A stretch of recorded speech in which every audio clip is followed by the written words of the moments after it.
right, here with me now, Paul Rieckhoff, founder of Iraq and Afghanistan Veterans of America and the host of the podcast now, Angry Americans. And David LaPanne, he's a former spokesman for the Pentagon, retired Marine. Great to see you guys. Thanks for being here.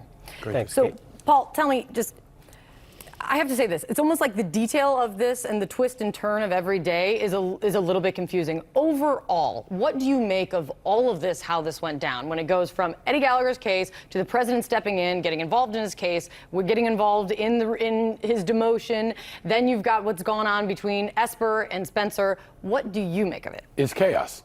It's chaos. He's President Chaos, and now that's overflowing into the Pentagon. And frankly, this is not new. He's been at war with the Pentagon politically on a number of issues. If you go back to the trans ban, to the Kurds, to Mattis, now this. So what you constantly have is Trump at odds with his own military. I mean, we'll find out what happened with Esper and Green and who spoke to who. But the bottom line is, if you're in uniform right now, you see chaos at the top, you see leadership that's not on the same page, and you see a senior leader saying basically that the president gave him an unlawful order, and he's not going to follow it. And that guy's out. So this comes on the back of the resignation of Mattis and a deep division around what it means to be in the military, what good order and discipline means, what it means to be lawful in the military. And when the commander-in-chief is at odds with the Navy SEALs, we've got a problem. Well, and another shade of exactly what Paul's talking about, David, is when it comes to what has happened here, this comes down to a question of chain of command. The president is the commander-in-chief. Who is stepping out of line here? So it's a great point, Kate, in that the president is the commander-in-chief. So does he have the authority to take these actions? He does. But that doesn't make it right. It doesn't make it the right decision. It doesn't leave it open that nobody should be able to question or criticize it. So beyond the authority, look at the ramifications. Look at what we've seen already. And look at the corrosive effects this has already had.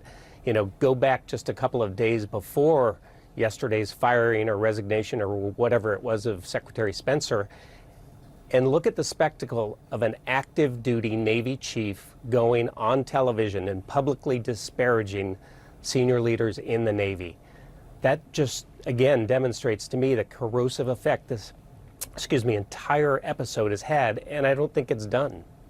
Yeah, and speak to that as well, Paul, because that was Eddie Gallagher. He went on Fox News over the weekend and spoke out against his superiors. He's retiring as of, I believe, the end of this month, but he's still, at this moment, active duty, sitting on Fox News, trashing his superiors. What does that mean?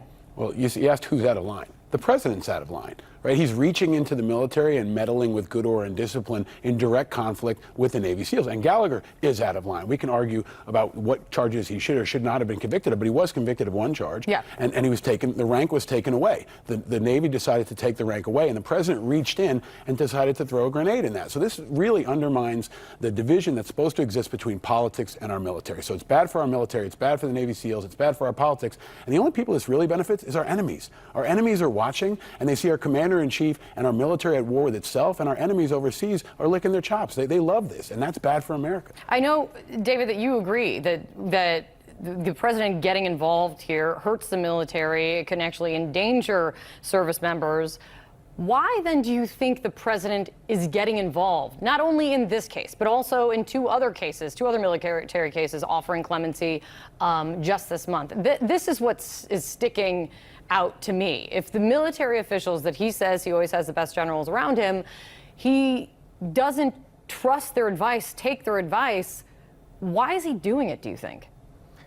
I think this is where it gets into, rather than acting as a commander-in-chief, it's acting as a reality TV show host or producer. It's all about conflict, controversy, ratings, making decisions on his own and ignoring the advice of people that are experienced and have the background.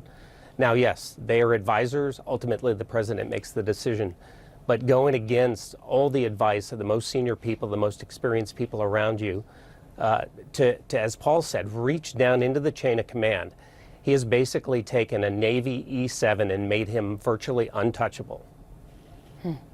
Paul, David, this is not the last we're going to be discussing this, but thank you guys so much for being here. I really, really appreciate it. Thank you, Kate. Thanks, Kate.